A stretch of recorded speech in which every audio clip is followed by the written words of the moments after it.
Hey all, Ron here from Military Images Magazine with a new episode of Life on the Civil War Research Trail. Edward Archer could not sleep. Mentally and physically exhausted, he rested his weary bones on a damp blanket thrown over a pile of freshly cut rushes from the Florida marsh where he and others were stranded. His tattered uniform was little protection against sand flies and mosquitoes that swarmed about him. Yet, somehow, the rest of his party slept soundly, and their deep snores only added to his frustration. I was never as much annoyed in my life as I was that night, he later noted of his experience in the wilderness near St. Mark's, Florida on March 26, 1865. How he came to be there is the story of a failed enterprise and a deep desire to return to his Confederate home. 4 years earlier, in 1861, Virginia born Archer had worked as a superintendent in the machinery department of the Tredegar Iron Works in Richmond. He had amassed engineering expertise that belied his 27 years, first as an apprentice at Tredegar during his late teens and early 20s, and then as an engineer in the U.S. Navy. He had resigned his commission in November 1860 and was welcomed back to Tredegar. According to a company representative, Archer possessed, quote, a thorough practical knowledge of his profession for which he had naturally a genius, end quote. Archer also possessed familial ties to Tredegar. His brother-in-law, Joseph R. Anderson, was the company's president. Father Robert Archer was an ironmaker and owner of a mill that merged with Tredegar in 1859. Both men were former U.S. Army officers. After the start of the Civil War, young Archer continued his employment at Tredegar. He contributed to the production of high-quality munitions for the Confederate Army and Navy, which included the iron plating for the Virginia, the South's first ironclad warship. As the war progressed, the Union blockade slowed the flow of supplies to the South. In response, the Confederacy ramped up its acquisition of vessels to wage war on the Northern Navy and merchant ships. In one of the many moves to procure funds to buy or build vessels, the Virginia State Assembly passed a novel act. On October 13, 1863, it chartered the Virginia Volunteer Navy Company, a privately funded and operated quasi-military firm. The charter was a win for the government, the military, and the private sector. Would fight in the war with the promise that after the successful conclusion of hostilities, they would be converted to commercial use. About this time, Archer applied to the company for the position of chief engineer on a future steamer. He was offered and accepted a spot as first assistant engineer, and the Navy Department followed up with a formal commission. He also received a government pass that authorized him to sail from any southern port to Europe. Archer traveled to Britain. At some point after he arrived, he posed for this portrait in a London photographer studio. If you look closely at the insignia on his cap, you'll see the letters VN for Virginia Navy and below it, the letter C for company. Archer was soon introduced to the Hawk, a Scottish-built iron steamer under contract by the company. He utilized his engineering experience to adapt the vessel for use as a privateer. The alterations included reinforced decks and passageways, reconfigured coal bunkers and boilers for added protection from shot and shell, and quarters for more than 100 crewmen.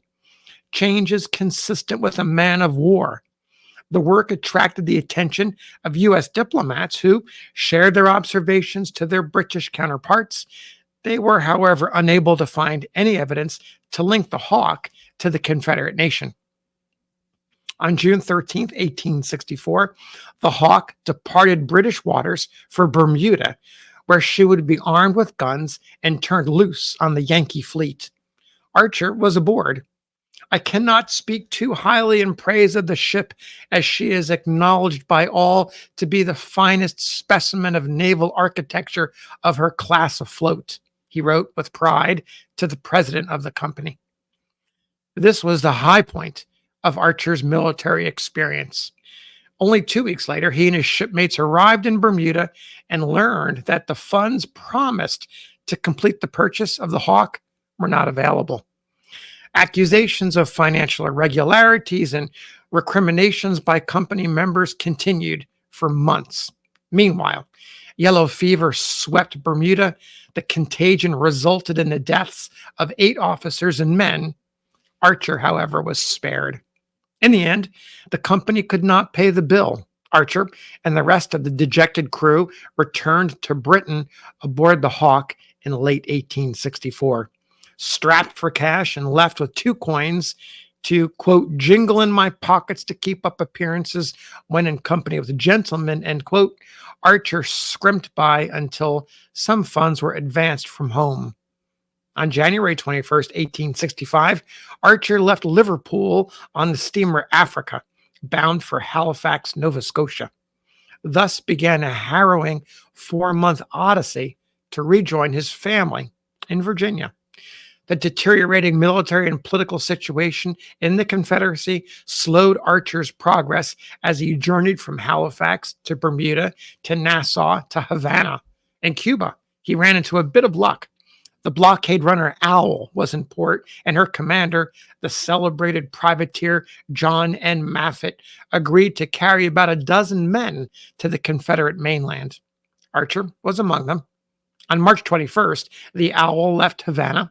3 days later, she arrived in the Gulf of Mexico along the Florida coast near St. Mark's. Maffitt observed, to his dismay, that the Union blockade was in full force and turned to head back out to sea. Archer and the rest of his party begged Maffitt to give them a rowboat, which he did, and they struck out on their own. The men landed in a marshy area and battled the elements as they picked their way through desolate swamplands. Days later, they arrived at a Confederate camp, too exhausted and hungry to remove their muddy and torn uniforms. Archer eventually made his way with the others to nearby Tallahassee to rest and recuperate. The party then separated to make their way to their various commands or homes. Archer set out with a few others on March 29th and spent the next month traveling northward by rail and on foot through war-torn Georgia and South Carolina and into North Carolina. On April 15th, 1865, they arrived in Charlotte, and there they learned General Robert E. Lee had surrendered the Army of Northern Virginia about a week earlier. Archer noted, quote, "We could not believe this report, but the next day it was confirmed, and of course, we had to believe it. We were a blue party that day, but still hoping for the best, we determined to push on," end quote. Archer did continue on, alone now, to Greensboro.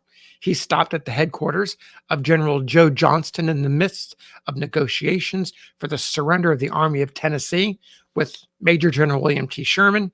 Here, Archer attached himself to the Naval Brigade, an infantry organization composed of sailors who escaped after Richmond fell to Union forces on April 3rd. That brigade, commanded by Admiral Raphael Semmes, surrendered along with the rest of Johnston's army on April 26, 1865.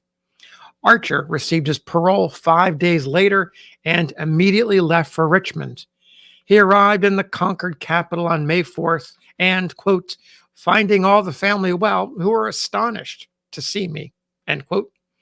A few weeks later, Archer revealed his feelings to a friend, quote, "After 4 years of deadly strife, to have failed almost breaks the hearts and spirits of the noble soldiers of the South.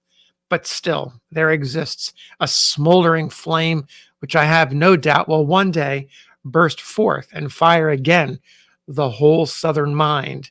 Our soldiers were overpowered and tired, down but not whipped, and if the people and had stood by them had given them all their aid, instead of speculating and quarreling amongst themselves, everything would have gone as well as we could have desired. But as it is now, is we will have to submit to power, since the hands of justice are tied and our scales fraudulently balanced by the enemy against us. End quote. He added, quote, "We have much to be proud of when we look around us and consider we have been fighting. Not only the Yankee and slavery, but the whole world. And our northern friends now are magnanimous enough to give us a great deal of credit and take but little themselves at what they have gained." End quote. Archer returned to Tredegar and became chief engineer. He held this position until his death at age 84 in 1918, when World War I was upon us. He never married. So thanks for listening. We'll see you on the next episode of Life on the Civil War Research Trail.